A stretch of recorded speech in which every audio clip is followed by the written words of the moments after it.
প্রতিপালক রব না। এই কারণ মায়ের গর্ভে বসে বলছিল কালু বালা,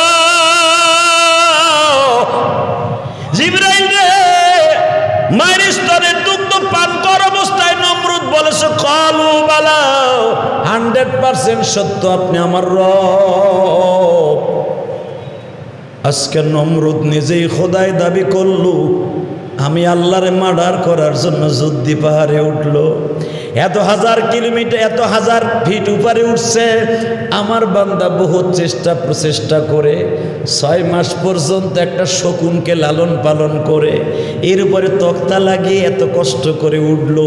পায়ে হাইটা উঠছে, শকুনের পিঠের উপরে উঠছে। বিমান বানাইছে শকুন দুটারে, শকুন দুটাও কিন্তু আমার হুকুমে চলছে। সিল শকুন কার হুকুমে চলে? জোরে জোরে জোরে জোরে। এই যে বিমান দেখতেছেন, এই বিমানের আবিষ্কারক প্রথম বৈজ্ঞানিক কিন্তু সিল শকুন। আপনি দেখবেন সিলে পাখা দুইটা বাবা যখন এইভাবে মেলিয়ে দেয়, পাখার সামনের পিছনের দেখবেন এইভাবে লাস্টের পয়েন্টটা কিন্তু এরকম উপরের দিকে থাকে। ছিল যখন জমিনে একবার ল্যান্ডিং করে তখন দেখবেন ভীম ধরে মানে বসে থাকে। আপনার বিমানের পাখাটাও কিন্তু ভাবে এমন করে, চিলটাও কিন্তু এমন এমন করে। আমার আল্লাহ চিল শকুন থেকে পৃথিবীতে সর্বপ্রথম সুলাইমানের দ্বারা বিমান আবিষ্কার করাইছে আমার আল্লাহ। চিল শকুন বছরকে বছর আসমানে থাকতে পারে কেমনে, কিসের শক্তিতে? আমার আল্লাহ বলেন সিলের পাখার মধ্যে, প্রত্যেকটা পাখার মধ্যে আমি আল্লাহ অক্সিজেন কাটাবার মতো শক্তি দিছি। ও যখন পাখাটা এইভাবে টান করে দেয়, সিল আর নিচের দিকে ল্যান্ডিং করবে না। সিল যদি পাখাগুলা পরগুলা এমনি কাইট করে দেয়, বিমান দেখবেন ল্যান্ডিং করার সময় তার পাখাটা এমনি কাইট হয়ে যায়। পাখার কাছে যারা বসছেন তারা সহজে বুঝবেন। নিচে নামার সময় পাখাটা এমনি কাইট করে দেয়, পাখার সোজা থাকে না। এই সিলের সব কোয়ালিটিশন দেখে কিন্তু পৃথিবীতে বাজান বিমান আবিষ্কৃত হয়েছে। আমার আল্লাহ এই সিল জাতিরে বানাইছে। কয়টা সিল আপনি জমিনে দেখেন, কোটি কোটি সিল আসমানে আছে। ওরা বছরের ভিতরে বছরকে বছর এমনও আছে যুগের পর যুগ ওরা উপরে থাকে। উপরের থেকে বাচ্চা জন্ম দেয়, উপরের থেকে বাচ্চা আবার ওখান থেকে উড়িয়া মায়ের কোলে যায়। সিলের কিন্তু বেশি বাসিঘর নাই, শকুনের কিন্তু বাড়িঘর নাই। কেন জানেন? ওদের বাড়িঘর হলো আসমানে। হাজার হাজার মাইল উপরে সিল শকুন থাকে, ওখান থেকে আমার আল্লাহ পোকা খাওয়ায়। ওয়ামা মিন দাব্বাতিন ফিল আরদি ইল্লা আলাল্লাহি রিজকুহা ওয়াল্লাহু খায়রুর রাযিকিন। আমার আল্লাহ কি বলে ভালো করে বুঝে নাও রে মুসলমান। এ বান্দা, তোরা রিজেকের জন্য এত বড়াই দেখাস, রিজেকের জন্য হারাম হালালকে কখনো তমিজ করস না, ডিভাইডেড করস না। তুই যদি মনে মনে ভাবস রিজেকের মালিক তুই, তাহলে শকুন রে কে খাওয়ায়? বছরের ভিতরে সে জমিনে নামে না। আমার আল্লাহ বলেন বান্দারে, মরা গরু কেন খাওয়ার জন্য শকুনটা এসে জানোস? মরা গরু দুর্গন্ধ হয়ে যায়, কোনো প্রাণী খাইতে চায় না। শকুনের নাকের মধ্যে আমি আল্লাহ এমন একটা মেডিসিন দিয়েছি, যতই পচা গরু হোক না কেন ওর গোশতটা ওর কাছে মজা লাগে যায়।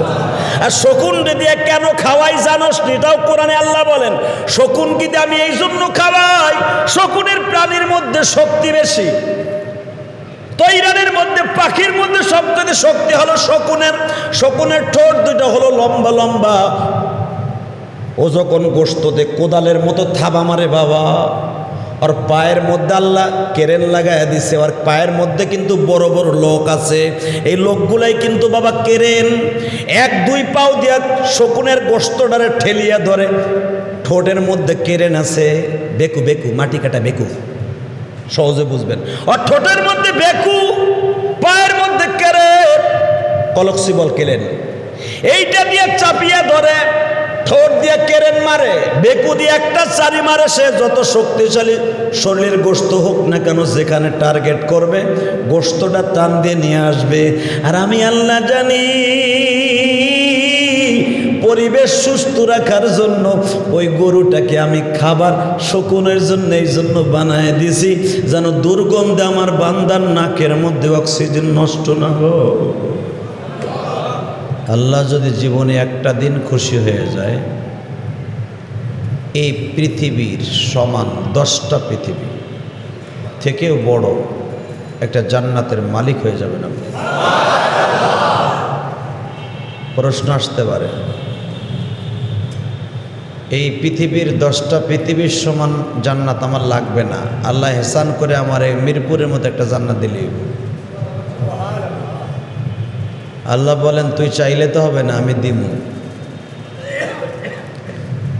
আল্লাহ আরো বলেন মা তাস্তাহি আনফুসুকুম ওয়ালাকুম ফিহা মা তাদউন নুজুলাম মিন গফুরির রহিম। শুধু আমি তোরে 10টা পৃথিবীর সমান একটা জান্নাতি দিব না, তোর মনে যা চাবে তাই দিব। মা তাস্তাহি আনফুসুকুম, আনফুসুকুম মানে তোমার নফসে, তোমার মনে যা চাবে। তুই যদি কস আমি আল্লাহ দুনিয়ায় সুখ করতে পারি নাই, আমি একটা বাড়ি করতে পারি নাই, আমার বাড়িওয়ালা বাড়ি ভাড়ার জন্য বাড়ির থেকে বের করে দিছে, আমাকে বারবার বলেছে তুই ভাড়া দিতে পারস না, তুই থাকস কেন। আমি যেই মালিকের আন্ডারে কাজ করেছি, মালিক আমারে বলেছে তুই আগামী সপ্তাহ থেকে আর এখানে আসবি না, তোকে আমি রাখবো না। মনের মধ্যে কত কষ্ট বুকে চাপা নিয়ে বুকে ধারণ করে বাসায় যেতাম, কত টেনশন করতাম। আল্লাহ কাউকে বুঝাইতে পারি নাই, বলতেও পারি নাই। আজকে আপনি বলেছেন মা তাস্তাহি আনফুসুকুম, তুই বলতে পারস নাই, আজকে মনের থেকে বল কি চাস। ওয়ালাকুম ফিহা মা তাদউন, আমি দিব। এই লোকটা কিছুই বলবে না, বড় নিঃশ্বাস করে আল্লাহর দিকে তাকায় বলবে তুমি না বলেছিলা আল্লাহু আলিম বিজাতিস সুদূর, আমি মনের খবর জানি। তাহলে আমার মনের খবর তো দুনিয়া কারো কাছে বলি নাই, তাই তুমি তো সবই জানতা, বলো না আমি কি চাই। আল্লাহ বলবেন তুই যা চাস, তুই যা চাইছস দেখ তো তার চাইতে 10 গুণ তোর পিছনে হয়েছে কিনা। লোকটা পিছনে তাকায় দেখবে সে যা চাইছিল মনে মনে তার থেকে 10 গুণ বেশি। এর নাম হলো মা তাস্তাহি আনফুসুকুম। মানুষ দিতে পারে, মানুষের সাধ্যের বাহিরে কেউ দেয় না, ঠিক না বেটে? আমি প্রতি সময় আপনাদেরকে বলি আপনাদের যতটুকু তৌফিক হয় ততটুকু দান করেন, বলি না? সব খতিব সাহেব ইমাম সাহেবরা বলে আপনার যতটুকু তৌফিক আছে আল্লাহর রাস্তায় দান করেন। ওয়ানফিকু ফি সাবিলিল্লাহ, আল্লাহও তাই বলেন তোমার যতটুকু সম্ভব তোমার উপার্জনকৃত হালাল থেকে তুমি দান করো। কে বলেছেন? মিম্মা রাযাকনাহুম ইউনফিকুন, তোমারে যে আমি রেজেক দিয়েছি ওখান থেকে দান করো, হালাল রেজেক। তোমার 100 টাকা আছে 10 টাকা আমার রাস্তায় দাও, 1000 টাকা আছে 100 টাকা দাও, 1 লাখ টাকা আছে 1000 টাকা দাও, 5000 টাকা দাও। আল্লাহ বলেন নাই যে 1 লাখ টাকায় 99,000 টাকা দান করে দাও, এ কথা আল্লাহ কোনোদিন বলে নাই। মানুষের লিমিট থাকে যে এই কয় টাকা দিব এই কাজ করব। আল্লাহ বলেন মা তাস্তাহি আনফুসুকুম, আমার কোনো লিমিট নাই, আমার কোনো লিমিট নাই। আমি মুখ দিয়ে একবার বলো ইন্নামা আমরুহু ইদা আরাদা শাইআন, শাইআন, আমি শাইআন বলবো, এই জিনিস এইটা হবে এখানে, এইটা লাগবে। মিরপুরে একটা কমিউনিটি সেন্টার লাগবে, মিরপুরে একটা প্রযুক্তি বিশ্ববিদ্যালয় লাগবে, মিরপুরে একটা মাননীয় প্রধানমন্ত্রীর সংসদ ভবন লাগবে, এখানে স্বরাষ্ট্রমন্ত্রী একটা স্বর্ণের বিল্ডিং লাগবে। আমি আল্লাহ চাইছি, চাইতে দেরি আছে। মা তাস্তাহি ইন্নামা আমরু, এটা লাগবে, হুকুম হয়েছে, এটা দরকার। কুম ফায়াকুন, আমি বলবো হয়ে যা, হইতে 1 সেকেন্ড সময় লাগবে না। কারণ কিয়ামতের মাঠে ওই লোকটা আমিও হতে পারি, আপনিও হতে পারেন। আপনি মনে মনে ভাবছিলেন আমি ঘর ভাড়া ছিলাম, ঘর ভাড়া দিতে পারি নাই, মালিক আমার বের করে দিছে। মনের কষ্ট বোর কাছেও কই নাই, পোলাপানের কাছে কই নাই, কেউ কাছে কই নাই, তুমি জানতা। তা আজকে আমার মনে কি চাই তুমি তো জানো। আল্লাহ আল্লাহু খবীরুম বিমা তা'মালুন, তুমি না কইছো অন্তরে খবর আমি জানি, তুমি দাও। আল্লাহ বলবেন তুই তাকায় দেখ তো ডাইন দিকে, তুই যা চাইছিলি এগুলো আছে কিনা। লোকটা ডাইনে তাকায় দেখবে, আমি যাই বাড়িতে ছিলাম, বাড়িটা ছিল 9 তলা 7 তলা 5 তলা, আমার আল্লাহ দিয়ে দিছে আমার 100 তলা। 10 গুণ হয়েছে কি না? কথা বলেন না কেন?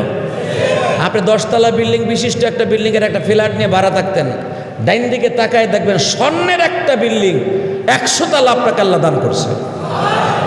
আপনি যদি হাফেজের বাবা হন, আপনি ডাইন দিকে তাকায় দেখবেন 6,666 তলা একটা বিল্ডিং। এটা কি আমার কথা? যদি আপনি মনে করেন আমি বানাই কইছি, আপনার ইমান থাকবে না, আপনি বেঈমান হয়ে যাবেন। কারণ কোরআন হাদিসের কথা কোনো ইমাম সাহেব আপনাকে খুশি করার জন্য বানায় বলে না। কারণ বানায় বলতে গেলে কিয়ামতের মাঠে আমার আগুনের জিহ্বা দিয়ে আমার আল্লাহ আমার জবানটা কেটে দিবে। হ্যাঁ, কথা এক একজনের বলার বাচন ভঙ্গি আলাদা হতে পারে, কিন্তু হাদিস একই। বলার কোয়ালিটি, বলার প্রসেসিং, বলার এক একজনের এক একটা মালাক আল্লাহ দান করেছেন, এক একটা কোয়ালিটি আল্লাহ দান করেছেন, এক একটা মালাকাতে একটা এক্সট্রেস দিয়ে আল্লাহ বানিয়েছেন এক একজনকে। ভাব ভঙ্গি, বাচন ভঙ্গি আল্লাহ এক একজনকে এক একটা ভাবে বোঝাবার তৌফিক দিয়েছেন, কিন্তু কথা কিন্তু একটাই। কথা বলেন না কেন? বাজানের ডাইন দিকে তাকায়া দেখবে 100 তলা একটা বিল্ডিং, 6,666 তলা বিল্ডিং। আমি আপনাদের কাছে প্রশ্ন করব, মনে চাইছিল ইট বালুতে গাঁথা, সিমেন্টে গাঁথা একটা ইটের গাঁথনি, একটা 10 তলা বিল্ডিং, একটা ফ্ল্যাটের ভাড়া দিতে পারেন নাই। আজকে ডাইন দিকে তাকাই যখন দেখবেন 6,666 তলা বিল্ডিং, বলেন তো আপনি চিৎকার মেরে তখন কেমন আনন্দ লাগবে? আল্লাহ সেই কথাই বলে, মা তাশতাগি আনফুসুকুম ওয়া লাকুম ফিহা মা তাদউন নুজুলাম মিন গফুরির রহিম। এ বান্দা, তুই আর কতটুকু আমি মাওলার কাছে চাবি? কিয়ামতের মাঠে আমি আল্লাহ যেই মাজলিসে বসিয়া, যেই ময়দানে বসে তোর বিচার আচার করব, ওই মাঠটা থাকবে আরাফার মাঠ। বিশ্বনবী যখন বলবেন, আল্লাহ,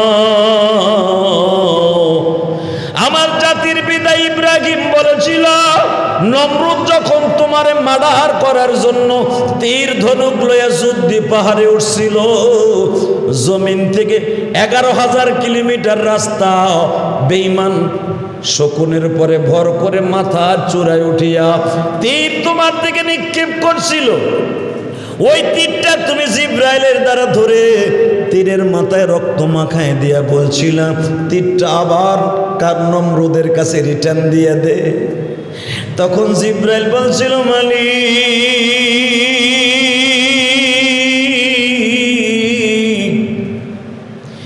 যেই তীর দিয়ে তোমারে মার্ডার করতে চাই, আল্লাহু লা ইলাহা ইল্লা হুয়াল হাইয়ুল কাইয়ুম ওয়াসি'a কুরসিয়্যুহুস সামাওয়াতি ওয়াল আরদ তাবারাকাল্লাযী বিয়াদিহিল মুলক ওয়া হুয়া আলা কুল্লি শাইইন কাদির আল্লাযী খালাকাল মাউতা ওয়াল হায়াতা লিয়াবলুয়াকুম আইয়ুকুম আহসানু আমালা।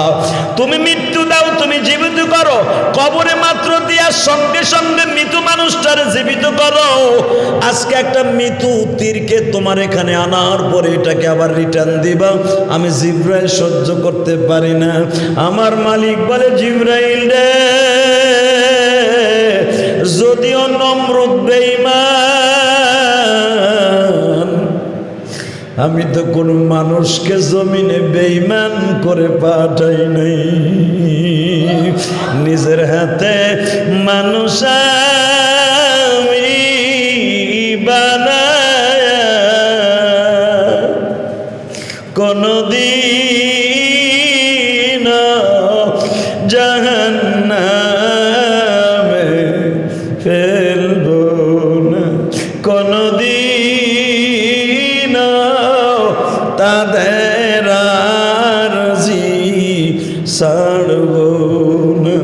এ জিব্রাইল, তুই তো জানোস আমি যখন মানুষ বানাইয়া মায়ের রেহেমে দেই, আমি মালিক বারবার বলছিলাম, আলাস্তু বিরাব্বিকুম, আমি কি তোর প্রতিপালক রব না?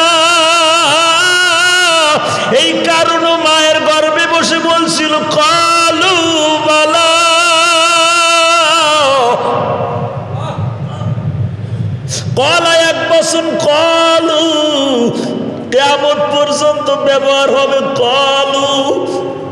এই কালো কিয়ামত পর্যন্ত মানুষকে উপেক্ষা করে আল্লাহ বলেন শুধু নমরুদ আর ফেরাউন না, দুনিয়ার সবাই মায়ের গর্ভে বসে বলছিল কলু বালা, আল্লাহ 100% সত্য, তুমি আমার রব, তুমি আমার সব।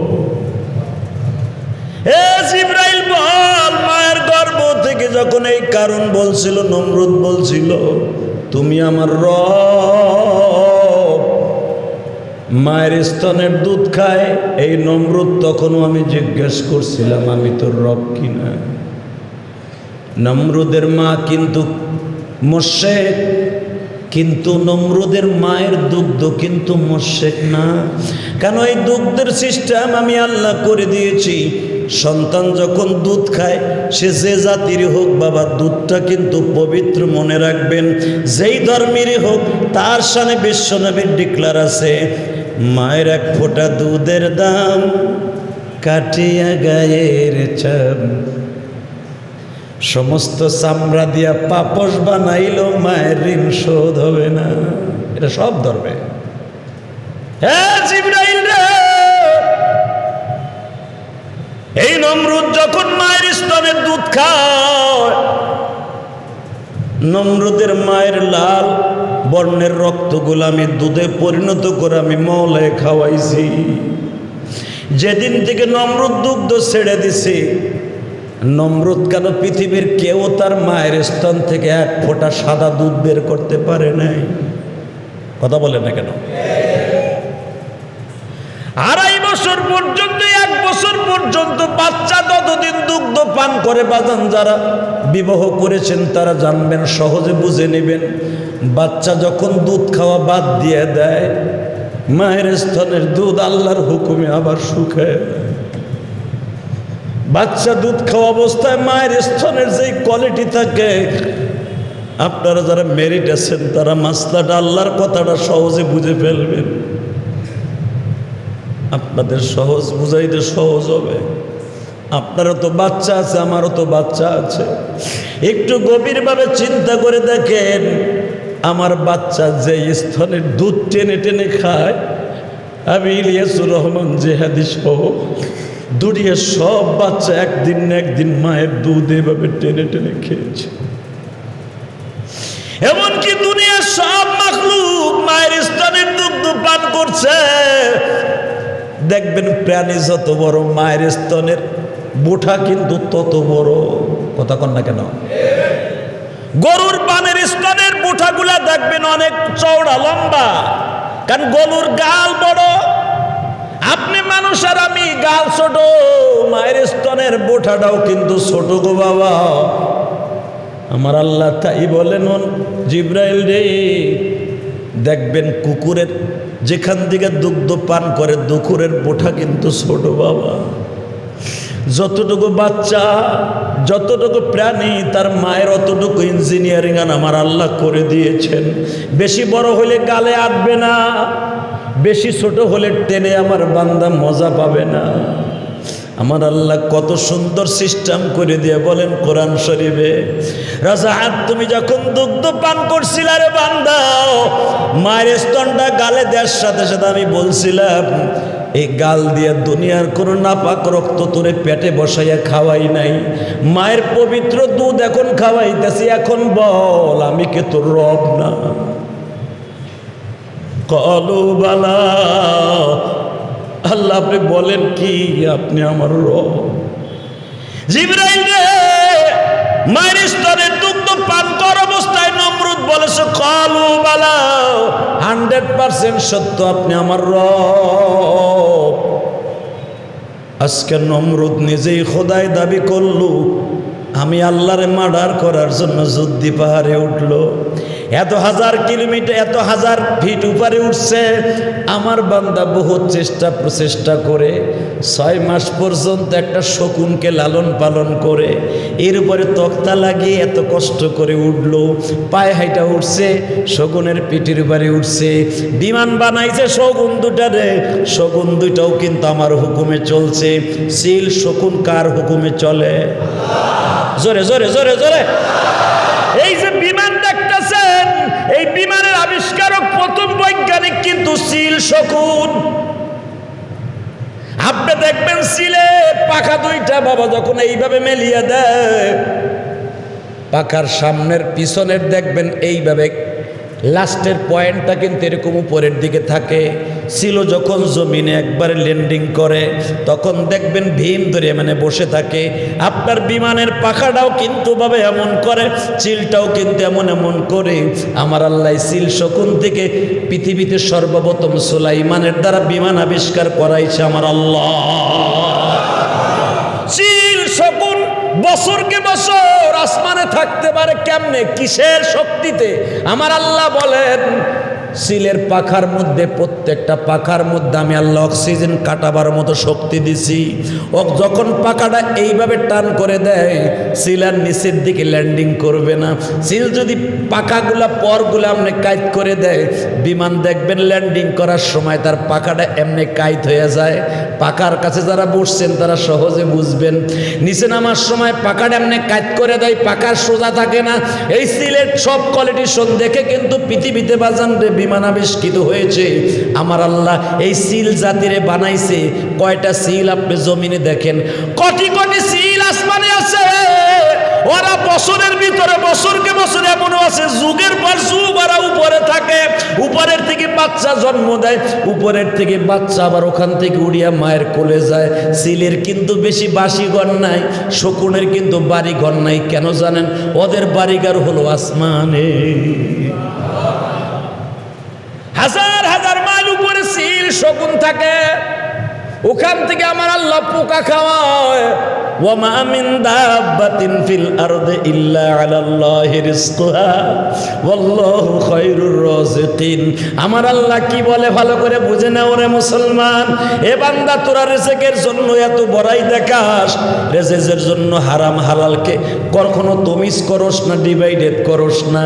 তুই যদি মনে মনে ভাবস রিজেকের মালিক তুই, তাহলে শকুন রে কে খাওয়ায়? বছরের ভিতরে সে জমিনে নামে না। কথা কর না কে? আপনার মিরপুরে শকুন একটাও দেখছেন বছরের ভিতরে? মরা গরু একটা ফেলাই দেখেন কালসির মরে, শকুন কোথার থেকে আসবে?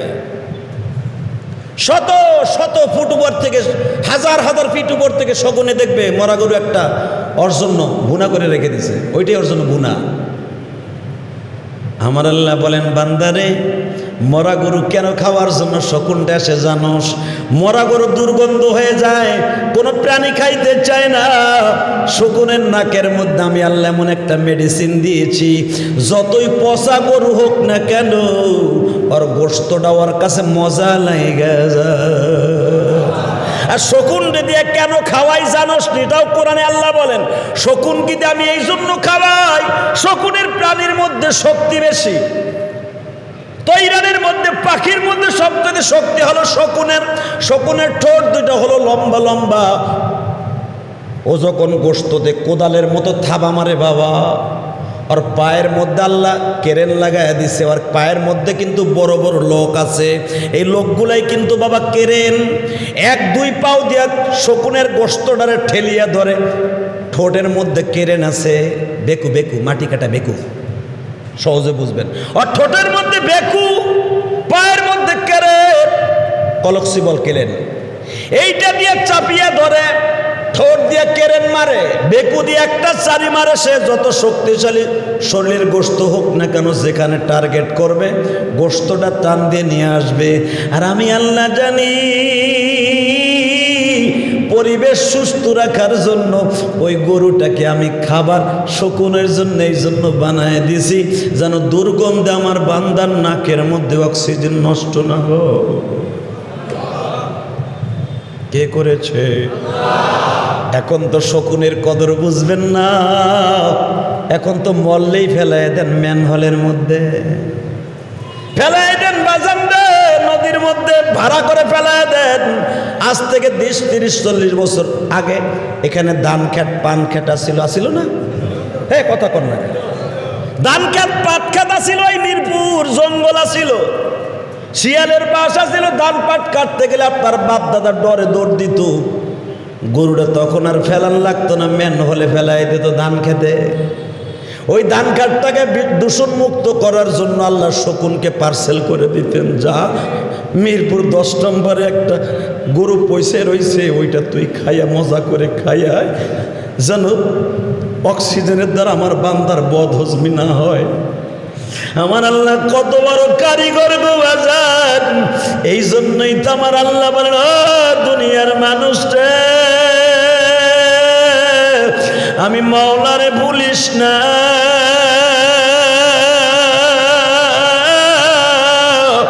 আমি দুনিয়ায় যা কিছু বানাইছি তোর উপকারের জন্য বানাইছি রে বাপ। সিলকে এক কোয়ালিটিতে বানাইছি, বাঘ ভালুককে আর এক কোয়ালিটিতে বানাইছি, তোর বাসার কুকুরটাকে আবার আর এক কোয়ালিটিতে বানাইছি। যা কিছু বানাইছি একমাত্র তোদের সুখের জন্য। আমি আল্লাহর কোনো সুখ দুঃখের দরকার নাই, আমার ফেরেশতাদের কোনো সুখ দুঃখের দরকার নাই। আমি যা কিছু দুনিয়ায় বানাইছি গো একমাত্র আমার বান্দার সুখের লাগিয়া। এর বিনিময়ে আমি তোদের কাছে কিছুই চাই না। পৃথিবীর সব দামি দামি জিনিসগুলো আমি সস্তা করে দিছি। আমি তোরে দেখাই রে বান্দা, সবচেয়ে দামি হলো বাতাস, যেটা ছাড়া তুই 1 সেকেন্ড বাঁচবি না। এটাকে আমি একবারে সস্তা করে দিছি। কথা কর না কেন? তুই বাতাস ছাড়া বাঁচবি না, আমি বাতাসকে একবারে ফ্রি করে দিছি। পানি ছাড়া তোর শরীর টেকবে না 1 ঘন্টা। তোর গাড়ির ইঞ্জিন সিজ হয়ে যাবে মাত্র আধা ঘন্টার ভিতরে। তোর গাড়ির রেডিয়েটরের পরে যদি পানিগুলো পড়িয়া যায়, তোর মোটর সাইকেল যদি পানি নষ্ট হয়ে যায়, মাত্র তোর মোটর সাইকেল তোর গাড়িটা 1-10 মিনিটের ভিতরে ইঞ্জিন সিজ হয়ে যাবে, বাস্ট হয়ে যাবে। তোর এই ইঞ্জিন গাড়ি পানি না থাকলে, কিডনিতে পানি সেইকে না দিতে পারলে তুই বাঁচবি না। আমি এই জন্য পানিটাকে পরের স্টপে একটু সস্তা করে দিছি। এই 2টা জিনিস তোর জন্য সস্তাই জন্য করছি, এটা যা তোর নিত্য প্রয়োজন। আগুন আমি তোর জন্য সস্তা করে দিছি। হয়তো এখন আপনার গ্যাসের বিল দিতে হয়। আজ থেকে 30-40 বছর 100 বছর আগে বাবা গ্যাস আবিষ্কার যখন ছিল না, দাঁড়া নাড়া টোকাই আমার মা বোনেরা জাল দিয়ে দিয়ে ধান সেদ্ধ করতো, খাবার পাকাইতো। ওই দাঁড় খড়িও আমি তোর জন্য সস্তা করে দিছি। যেই জমিন থেকে ধান উৎপাদন করস, ওই জমিনের মধ্যে তোর ওই ধানকে সেদ্ধ করার জিনিস আমি আল্লাহ দিয়ে দিছি। ঠিক না বেটি? এই যে বর্ষাকাল আইছে, যেই ধানগুলা তোর খের নাড়া বেড়া হবে তোর জাল দেওয়ার জন্য, ওই ধানটা আমি বর্ষাকালে দিছি। ইরি ধান যদি আপনি 10 হাত পানির নিচে রোপণ করেন, ইরি ধান বাঁচবে না। আবার লক্ষ্মী দিকে আমন ধান, যতই পানি হোক পানির তালে তালে তরঙ্গেও খুলতে বলতেই থাকবে। যেই ধানের যেই কোয়ালিটি, তোর একটা ধান ঘর পর্যন্ত আনার জন্য আমি আল্লাহ 1000 করে ফেরেশতা একটা ধানের গোছায় লাগাই দিছি। একটা ধান তোর বাড়ি পর্যন্ত যাইতে 1000 ফেরেশতা লাগাই দিছি আমি। কেন জানোস? ওই যে আমি কোরআন শরীফে ওয়াদা দিছি তোর নবীর কাছে, পড়েন কি বলে, আল্লাহু খায়রুর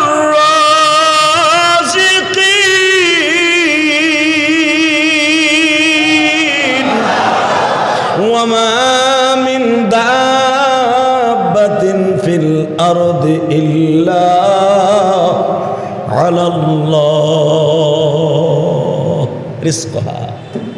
আমি দায়িত্ব নিছি, তোর চাকরি, তোর নকরি, তোর জমিন তোরে খাবার দেয় না, খাবার দেয় কে? আমি তোরে খাবার দেই। ওই যে দায়িত্ব নিছি বিদায় তোর ধান ঘর পর্যন্ত বস্তা ভরে চাউল যাওয়ার আগ পর্যন্ত আমি ওই ধানের গোছা আমি আল্লাহ পাহারা দেই। ধান নষ্ট হয়ে গেলে আমার বান্দা কইতে খাইব। এখন প্রশ্ন আসতে পারে, সুনামগঞ্জ, সিলেট, নেত্রকোনা, কুড়িগ্রাম ধান কে নষ্ট করলো? আল্লাহ মাঝে মাঝে নষ্ট করে আপনারা আমারে গজব দিয়ে দেখা দেয়, আমি আল্লাহরে বলিস না। কথা কর না কেন? এই যে 40 বছর 50 বছরের ভিতরে সিলেটে এরকম পানি হয় নাই। লক্ষ লক্ষ বিঘা জমি, ধানের জমি সব ধূলিসাৎ হয়ে গেছে, পাকা ধান নষ্ট হয়ে গেল। আল্লাহ বুঝায় দেয়, তোকে কহত ফেলাইয়া, তোকে দুর্ভিক্ষ ফেলাইয়া আমি একটু সরকার আমারে ভুলিস না, আমি সব পারি। যেই ক্ষেতের মধ্যে ধান উঠাইয়া এত পাহারা দিয়া তোরে ধান চাল খাওয়াই, এই ধান চাল খাওয়ার পরে মাত্র 5 বেলা আমি আল্লাহর সেজদা দিবি, এটাও দিবি না। আমি আল্লাহ গজব দিয়ে মাঝে মাঝে তোরে এমন কষ্ট দিমু যেন আমার একটু ডাক দেশ। এখন তো ডাকা তো দূরের কথা, গজব পড়লে মানুষ আরো বেশি বেঈমান হয়ে যায়। কথা কর না কেন, জোরে কর। তাহলে 10টা পৃথিবীর সময় একটা জান্নাত পাওয়ার নিয়ত আছে না নাই? জোরে কর না কে? আরে মি আপনি তো 10টা পৃথিবীর সমান লাগবে না, আপনি নিয়ত করতেছেন মিরপুর সমান হইলে একটা হইব। আল্লাহ বলেন না, তুই চাইলেও হবে না, আমি যেটা কইছি এইটাই আমি তোরে দিব। আমি কইছি তোর 70টা বউ দিব, 70টা বউই আমি তোরে দিব। আমি আল্লাহ কইছি হুর গেলমান দেব তোরে কয়েক হাজার আমি দিব। হুর গেলমান কারে কয় জানেন? হুর হলো আপনার বিবি, আর গেলমান বলা হয় ছোট ছোট বাচ্চা। সে বাচ্চাগুলো কারা? আপনার যদি নাবালেক অবস্থায় কোনো বাচ্চা মারা যায়, আপনার বাচ্চা মারা গেছে, আপনি জান্নাতে ইনশাল্লাহ আপনার বাচ্চাকে আপনার খাদেম বানাই দেবে। ওর কোনো খাওয়ান দাওয়ান নাই, কিন্তু ওর কোনো খাবার নাই, ও শুধু আপনার খেদমত করবে। এই গেলমান, হুর গেলমান আপনারা শুনেন, আপনার ছোটোকালে যদি কোনো বাচ্চা মারা যায়, ছেলে মেয়ে হোক যাই হোক, আর আল্লাহর কাছে বলবে আল্লাহ তুমি তো আমাদের খাদেম হিসেবে বানাইবা, তুমি তো আমাদের মানুষের খেদমত হিসাবে বানায় রাখছো, আমাকে তো আর বলাইবা না, এতটুকুই আমরা থাকবো। ও আল্লাহ এটা কথা বলি কি, যদি খাদেম বানাই দাও গেলমান হিসাবে, কাউরে দিও না, আমার মা বাপরে দাও। যেই মা আমার 10 মাস 10 দিন পেটে লইয়া দুনিয়ার মুখ দেখাইয়া 7 বছর 8 বছর 12 বছর পর্যন্ত, ছেলে হইলে 12 বছর পর্যন্ত সে গেলমান থাকবে, আর মেয়ে হইলে 10 বছর পর্যন্ত, বালে ঘর আগ পর্যন্ত যদি মারা যায় ইনশাল্লাহ তারা গেলমান হিসাবে থাকবে। আল্লাহ গো আমার মা বাবার গেলমান বানায় দেন, তোদের বাচ্চা যাদের মারা গেছে একটা 100% একটা শিওর আপনার জন্য একটা গেলমান রেডি আছে, যদি আপনি নেক আমল করেন, যেরকম মারহাবা। যদি এখন কথা আছে, যদি আপনি নেক আমল না করেন, যদি আপনি নেক আমল না করেন গোবাজান, ভালো করে বোঝার চেষ্টা করবেন, তাহলে আপনার বাচ্চাটার অবস্থা কি? আপনার বাচ্চারা কি করবে জানেন? আমার মালিক তার কাছে জিজ্ঞেস করবে তুমি কার খেদমত করবা? তখন ওই বাচ্চাটা বলবে আল্লাহ বাইতুস সুজুদ মসজিদের মুয়াজ্জিন সাহেব জান্নাতে ঘোরাফেরা করতেছে, আমি তার খেদমত করব। আরে আস্তে কও। আমি যদি কইতাম এই মসজিদের সেক্রেটারি খেদমত করবে, তাহলে সেক্রেটারি জোর চিল্লানি দিত। যদি কইতাম ক্যাশিয়ারের করবো, চিল্লানি দিত। আপনি যদি কইতাম আপনাকেও করবো, চিল্লানি দিতেন। হালাকে বিশ্বনবীর এই হাদিসটা শুনে সাহাবা একরাম এত জোরে খুশির আনন্দে চিত্তে তারা এতভাবে প্রফুল্ল, এটা আল্লাহু আকবার বলছিল যে নবী কাইফা উঠছে, যে অমুকের পোল আমার খাদেম হবে কিয়ামতের মাঠে। আল্লাহু আকবার বলতে পারেন? আমার সন্তান যদি, আমি জাহান্নামে যাই, আমার মেয়ে যদি বাচ্চাকালে মারা যায়, এই মসজিদের একজন না একজন মুসল্লি যদি আমার সাথে সম্পর্ক থাকে, আপনার খাদেম হয়ে যাবে আমার বাচ্চা। যদি আপনি আবার কোনোদিন জান্নাতে যান, সেদিন আবার আপনার হয়ে যাবে। আল্লাহর সিস্টেম দেখছেন? আমার আল্লাহ বলবেন সভাপতি সাহেবের একটা মেয়ে মারা গেছিল, সভাপতিনি অর্থাৎ তার বিবি, তার বংশের সবাই তো জাহান্নামী। এখন তুমি বলো কার খেদমত করবা? ওই গেলমান সন্তানটা বলবে মালিক কোন আদালতে আপিল করলে আমার মা বাবা পরিত্রাণ পেয়ে যাবে? দুনিয়ায় যদি জজ কোর্টে জামিন না পায়, হাইকোর্টে যায়, হাইকোর্ট থেকে ফাঁসির আসামি হয়ে গেলে প্রধানমন্ত্রীর কাছে রায়টা যায়, ঠিক না বেঠিক? ও মালিক আমার তো আর কোনো যাওয়ার জায়গা নাই। আলাইসাল্লাহু বিআহকামিল, সর্বোচ্চ বিচারের মালিক তো তুমি। আমি গেলমান হিসাবে যদি আমার জান্নাতে বানাইছো, তাহলে তুমি কোন আদালতে আপিল করলে আমার মা বাপরে জান্নাতে নিতে পারবো? আল্লাহ বলবেন অপেক্ষা কর, অপেক্ষা কর, এদিক দিয়ে আপনার সাজা কমতাছে। 500 বছর পরে আবার ওই গেলমানটা আল্লাহর আদালতে কেস দায়ের করবে, মালিক তুমি না কইছিলে 500 বছর পরে যোগাযোগ করিস, ওই ফাইলটা ধুলাবালি পড়ে গেছে, ফাইলটা খুলিয়া দেখো আমার মা বাপরে কোন রকম ভাবে জামিন দেওয়া যায় কিনা। আল্লাহ বলবেন আরো 500 বছর পরে যোগাযোগ করিস। 500 বছর পরে কিলমান সন্তানটা বলবে, মালিক রে,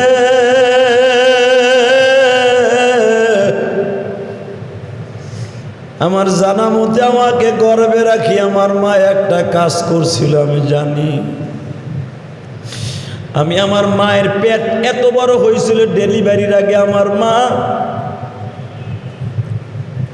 রুকুতে যাইবার সময় কষ্ট পাইছে, সেজদায় যাইবার সময় মায়ের পেটটা মাটিতে লেগে গেছে। 8 মাস 8.5 মাসের সময় আবার মার জমিনে কপাল ঠেকায় তোমার সিজদা দিতে পারে নাই।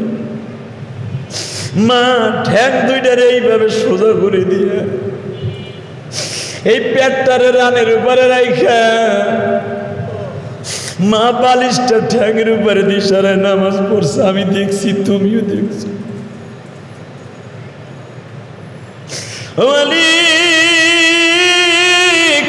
আমি দেখতাছি জাহান্নামের 7 নম্বর গেটের কাছে আমার মায়ের বাইন্দা রাখছো। তুমি তো কইছো 500 বছর পরে যোগাযোগ করতে। আমি যদিও ওই বাইতুল সুজুদ মসজিদের সভাপতির খেদমত করি, কিন্তু প্রতিদিন সকাল বিকেল হইলে আমার মায়ের জাহান্নামের সামনে দাঁড়ায়। আমি দেখি আমার মায়ের মাথাটা চূর্ণ বিচূর্ণ করতাছে। মাথায় কাপড় না দেওয়ার কারণে, বোরকা না পরার কারণে আমার বাবার মল দরজার ভিতর দিয়ে জাহান্নামের শিকল ঢুকাইয়া ওখান দিয়ে টেনে টেনে নারী বিলিগুলা বার করতেছে।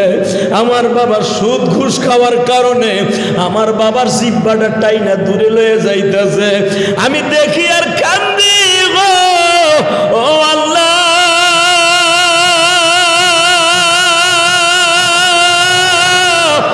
কত আশা করে তুমি, কত আশা করে তুমি মানুষ বানাইলা, এত কষ্টর পরে কেন মাফ করবা না? নিজের হাতে আমায় তুমি বানায়া, বলেন না, নিজের হাতে মদের তুমি বানায়া কেমনে দিবা মাপ না করে তাড়ায়া? আল্লাহর কোন কথাটা বেশি কষ্ট লাগবে জানেন? এখনই আপনি আল্লাহু আকবার বললেন, ওই সন্তান আপনার আমার সন্তান বলবে, আপনার ভাতিজা বলবে, আপনার মাদ্রাসার তালবে আলিম যারা নাবালেগ অবস্থায় মারা গেছে, আপনি মাদ্রাসার সেক্রেটারি ছিলেন, আপনি মাদ্রাসার সভাপতি ছিলেন, সন্তানটা হাফেজ হওয়ার পরে মারা গেছে। বাজান রে, শুধু মনে মনে ভাইব, এই যে ময়মনসিংহ রোডের ভিতরে মাত্র বাচ্চাটা রাখিয়া মা মারা গেল। আল্লাহর খেলা কেমনে বুঝবার, কত দেখাইব আমার আল্লাহ। মায়ের বুকের উপর দিয়ে ট্রাকের চাকাটা গেল বাবা, মায়ের পেটটা ফাটিয়া আমের বিচির মতো বাচ্চাটা বের হয়ে গেল। কাঁঠালের বিচি চাপ দিলে যে আপনি বের হয়, বাচ্চাটা পড়িয়ে গেল। বাচ্চাটার হাত যখন ভেঙে গেছে বোঝা যায় ওর হাতের মধ্যে চাপ খাইছে বাবা। মার পেটে চাপ খাইছে, এরপরে বাচ্চার হাতে চাপ খাইছে। হাতটা ভাঙ্গিয়া ভাঙা হাত লইয়া দুনিয়া আসলো বাচ্চাটা। ও বাজান, একবার চিন্তা করছো রে, ওই দুঃখমিয়া বাচ্চাটারে আল্লাহ বাঁচায় রাখছে। জনম দুঃখিনী মা বাবাকে আল্লাহ লয়ে গেছে। ও যদি কোনোদিন বাঁচিয়া থাকে, আর যদি কোনোদিন বিবাহের উপযুক্ত হয়, ওরে যদি বাসর ঘরে জিজ্ঞেস করা হয়, অথবা বুশ পাওয়ার পরে জিজ্ঞেস কেউ করে তোমার মা বাবার নাম কি, ও চোখ মুছবে আর বলবে আমি এতই কপাল পোড়া।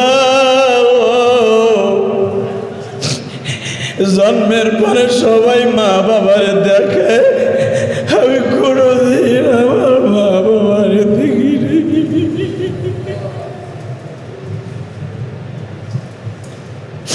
পৃথিবীর ইতিহাসে নাই রে বাবা এমন ঘটনা,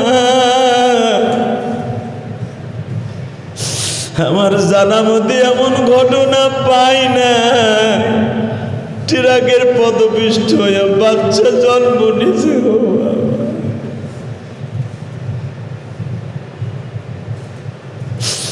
বিমানে সন্তান ভূমিষ্ঠ হয়েছে শুনছি, কাবা ঘরের মধ্যে হয়েছে শুনছি, রসুলের রওজার মধ্যে বাচ্চা জন্ম নিয়েছে শুনছি, বাবা জাহাজের মধ্যে সন্তান জন্ম নিয়েছে শুনছি, সাদ্দাম জন্ম নিয়েছে বাবা নদীর মধ্যে তাও শুনছি, টিরাকের চাপা গায়ে সন্তান জন্ম নিয়েছে বাবা আমার ইতিহাস জানা নাই।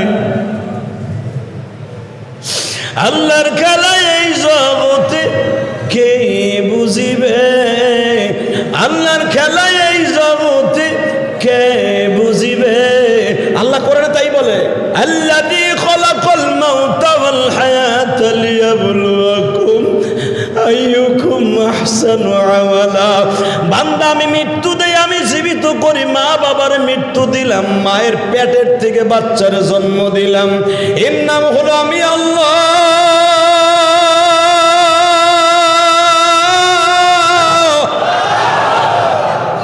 আমি যখন এই হাদিস খানা পড়তেছিলাম আজকে বাবা, আমার মনে পড়ে আমার মা বাবাও একটা গিলমান পাবে। আপনার মা বাবা যদি আপনার ছোট ভাই বোনে আপনি মরে থাকে একটা গিলমান পাবেন। কারণ আমার মা জন্ম দিতে যায় আমার ছোট ভাইরে রাইখা মাও চলে গেল, ভাইটাও চলে গেল, আমার ভাইও চলে গেছে, আমার মাও চলে গেছে। আমি যখন কোরআন থেকে আজকে এই তাফসীরটা দেখতেছিলাম, চোখের পানি দিয়ে দাড়ি ভিজাইতেছিলাম। কেন জানো? আমার চোখে যেমনি পানি দেখতেছো, তাফসীর দেখার সময় কিন্তু পানি পড়ে বাবা। তোমরা ভাই বোন ইলিয়াস আমাদের চোখের পানি অভিনয় গো বাবা। আল্লাহর কসম করে বলি, দুনিয়ার কোনো বক্তা বাবা অভিনয় করে চোখের পানি ফেলতে পারে না। নায়ক নায়িকারা গায়িকেরা হারাম জিনিস গান গায়া হয়তো তারাও কান্দে বাবা, তাদের গানের মধ্যে থাকে শুধু শ্রোতাদের আকর্ষণ, আর বক্তাদের আকর্ষণ থাকে একমাত্র আমার মাওলা। দুই চোখের পানি এক নয় গো বাবা। মসজিদে আসছেন কোরআন হাদিসের আলোচনা শোনার জন্য, যদি আপনার চোখ দিয়ে দুই ফোঁটা পানি জাহান্নামের ভয় পড়িয়া যায় গো বাবা, আপনি কোন শ্রেণীর সন্তান, কোন ফ্যামিলির সন্তান? আপনি গাছতলায় থাকেন না পাঁচতলায় থাকেন, মালিক এটা দেখবে না, আপনার চোখের পানিগুলো আমার আল্লাহ দেখবে আর বলবে, হে বান্দা কুলিয়া ইবাদিয়াল্লাযীনা আসরাফু আলা আনফুসিহিম লা তাকনাতু মির রাহমাতিল্লাহ কুল ইয়া ইবাদিয়াল্লাযীনা আসরাফু। আল্লাহ কি কয় শুনছেন? হে বান্দা তুই কোন শ্রেণীর এটা আমার দেখার বিষয় না, তুই কোন প্রধানমন্ত্রী কার্যালয়ে চাকরি করো সেটাও আমি দেখব না, তুই কোন রিক্সা চালক ওটাও আমি দেখব না। মসজিদে বইয়া জাহান্নামের কথা শুনে তোর চোখ দিয়ে পানি পড়ছে রে বান্দা, আমি মালিক তোর সাথে ওয়াদা দিছি, মসজিদ ছাড়ার আগে তোর গুনাহ মাফ করে দিয়েছি। বাজান এখন চোখের পানি ফেলবার কান্দা। এই ছোট্ট বাচ্চা গেলমানটা বলবে, মালিক রে তোমার কি মনে নাই গো, বাচ্চা যখন জন্ম নেয় মায়ের পেটে থাকে গো, আমিও মায়ের পেটে ছিলাম, তুমি আর আমি জানতাম মায়ের পেটের অবস্থা। আমি পেটে বড় হই, মায়ের ওই গ্যালাক্সিটা এতটুকু মাত্র 8 আঙ্গুল জায়গা, এই 8 আঙ্গুল জায়গার মধ্যে আমি বড় হয়ে গেছি প্রায় 1 হাতের মতো। মায়ের 8 আঙ্গুল জায়গার মধ্যে আমার পাও দুটা কাট করে তুমি রাইখা দিছিলা। মাঝে মাঝে আমার পাও যখন অবশ্যই আসতো, আমি পাও দুটা টান করে দিতাম। তুমি কি ভুলিয়া গেছো গো মালিক? আল্লাহ বলবে, আর কি করতে চাস বল? বললাম আমি যখন পাও দুটা টান করে দিয়ে মাঝে মাঝে রিল্যাক্সে যাইতাম, ওই পাও দুইটা সরাসরি মার কলিজায় লেগে যাইতো। শুধু এখানে শেষ নয় গো মালিক, দুনিয়া আসার মাত্র 2 সপ্তাহ আগে আমার মাথাটা থাকে মায়ের মুখের দিকে, 2 সপ্তাহ আগে আমার মাথাটা করে দিছো মায়ের লজ্জা স্থানের দিকে। তখন আমার পাটা সরাসরি মায়ের কলিজার সাথে এইভাবে লাগানো থাকে। আমি যখন আসব, তুমি কি বলিয়া গেছো এই 8 আঙ্গুল পেটের মধ্যে আমি 1 হাত বনে 1 হাত মানুষটা কেমনে যখন আসব, তুমি তো আমারে ঘাট ধাক্কা দিয়ে জমিনে পাঠাই দিচ্ছ তোমার ফেরেশতারা। আমি এই বাকি জায়গাটুক কি করব? আমি দুনিয়া আসতে চাই নাই, এমন জোরে মায়ের লাথি দিয়েছি, ওই লাথিতে আমার মা দুনিয়া চাইরে চলে আইছে। আমার মায়ের হাত পিণ্ড ফাটিয়া রক্তগুলা মায়ের নাক মুখ দিয়ে ছুটিয়া মা বেহুশ হয়ে পড়িয়া গেছে। ওখান থেকে অনেকের মা ফিরে আইছে, অনেকে আসে নাই। আল্লাহ এত কষ্ট মায়ের আমি দিয়ে দুনিয়া আসলাম, 7 বছর বয়সে তুমি আমারে নিয়ে আসলা। ওই মায়ের কষ্টগুলো আমি দেখতেছি, তোমার কি মায়া লাগে না? আমি জান্নাতে থাকবো গেলমান হিসাবে, আমার মা বাবা থাকবে জাহান্নামে। আল্লাহ তোমার কুদরতি পাও দুটো আমার জনম দক্ষিণী মায়ের মা কুরবানি।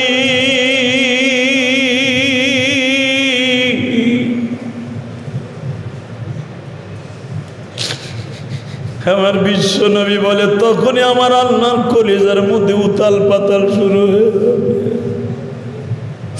বাচ্চা যদি আমি আল্লাহর হুকুমে জন্ম দিয়েছি, আমি আল্লাহ তো আর পেটে রাখি নাই। আজকে আপিলের মধ্যে কি বলছে সন্তোষ নি, ওর মায়ের কলিজাটা ভাড়ায় বলে দুনিয়ায় আসছে। এই গিলমানের আপিল আমি আর সহ্য করতে পারি না। জাহান্নামের 7 নাম্বার গেটের কাছে লিপ লইয়া যা, পালকি লইয়া যা, ওর মা বাপরে পালকি দিয়ে উঠাইয়া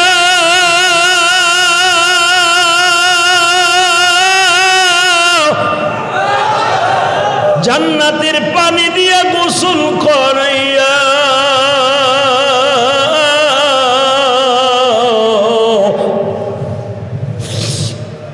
আমি আল্লাহর আরশে আজিমের ছাতার নিচে বসাইয়া দে। আমি আপনাদের কাছে একটা কথা বলিয়ে যাই, এই বাচ্চাটা যখন মায়ের পাইব, বাবারে পাইব, এই বাচ্চাগুলা সব থাকবে 7 বছর বয়সের মতো। বাবা, এই বাচ্চাটা যখন মা বাপরে পাবে, একটা বাচ্চা যদি 1 মাস হারায়া যায়, 1 মাস পরে মারে পাইলে যেমনি বুকের মধ্যে মাথাটা গুজায় দিয়ে মায়ের ঠোঁটের সাথে ঠোঁট মিলায় বলে মা তুমি এতদিন কই আছিলে, এই বাচ্চাটা বারবার বলবে মা গো মা, তোমার নাজাতের ফয়সালা করার জন্য আল্লাহর রহমতের এমন কোন গেট নাই আমি সেখানে নক করি নাই গো। বাচ্চাটারে মুখের মধ্যে নিয়ে মা একটা চিৎকার মারবে গো, একটা চিৎকার দিয়ে তালাশ করবে আমার এতিম নবী, আমার দয়ার নবী কই।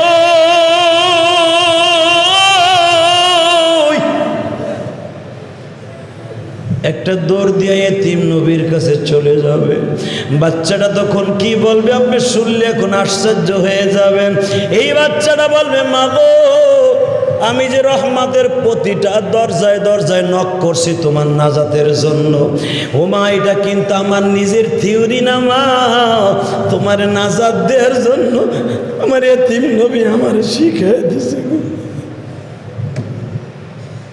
কেমনে শিখাই দিল 2 মিনিট শোনায় দেয়।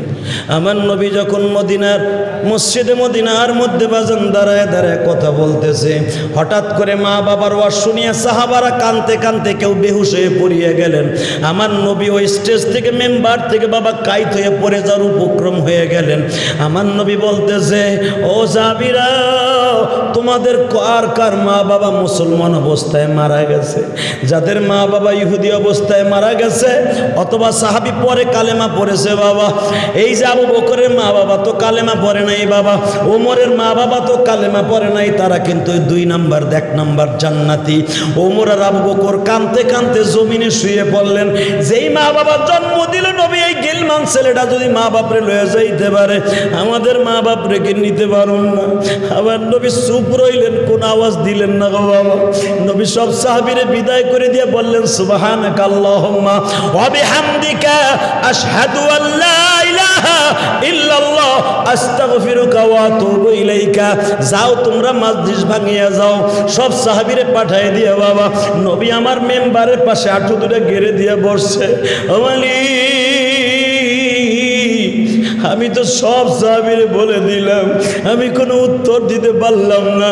কোন সাহাবীর মা বাবা ইহুদি অবস্থায় মারা গেছে, ওরা কি কিয়ামতের মাঠে কাইন্দা সুপারিশ করতে পারবে কিনা? আমার আল্লাহ ডাইরেক্ট আয়াত নাজিল করলেন, কোন মুশরিক মা বাবার জন্য দোয়া করলে কাজ হবে না। সঙ্গে সঙ্গে আমার নবী সেজদায় বসে কয়, আল্লাহ আমার মা বাবাও তো মারা গেছে ওই অবস্থায়, তাহলে আমার মা বাবার অবস্থা কি হইব? তোমার বন্ধুর মা বাবা জাহান্নামের আগুনে পড়বে, তুমি কেমনে সহ্য করবা গো? আবু বকর মা বাবা জাহান্নামে যাবে, এটা আমি হয়তো মেনে নিলাম। ওমরের মা বাবা জাহান্নামে যাবে, আমি মেনে নিলাম গো। কিন্তু তোমার বন্ধু মুহাম্মাদের বাবা মা কেমনে জাহান্নামে যাবে, তুমি কেমনে মাইনা লইবা? আমার আল্লাহ নবীর কান্না সহ্য করতে পারে নাই গো বাবা। এক হাদিসে আসছে, হুজুরের মা বাবা মুশরিক অবস্থায় মারা যাবার কারণে আল্লাহ তাদের জান্নাত জাহান্নাম কোনোটাই দিবে না।